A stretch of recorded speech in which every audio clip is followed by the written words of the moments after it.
If Safari won't open websites or keep failing to load pages on your iPhone, here's a full guide to get it working again step by step. Start by checking your Wi-Fi or mobile data. Swipe down to open Control Center, make sure you're connected and toggle airplane mode on and off. After that, test other apps. Try loading apps like YouTube, Instagram, or the App Store. If this works, the issue is likely just with Safari. Next, restart Safari. Swipe up from the bottom to see open apps, then swipe Safari away and relaunch it. After that, try clearing Safari history and website data.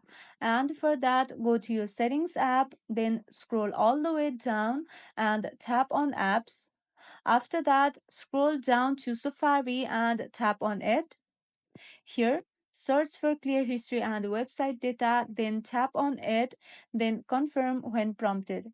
This clears all the cache that might be causing loading errors.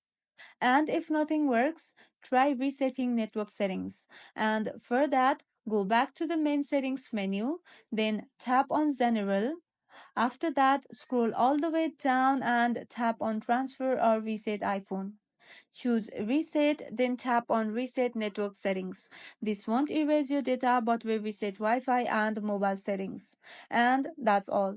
If this video was helpful, don't forget to like and subscribe for more iPhone tips and tricks. Thank you for watching.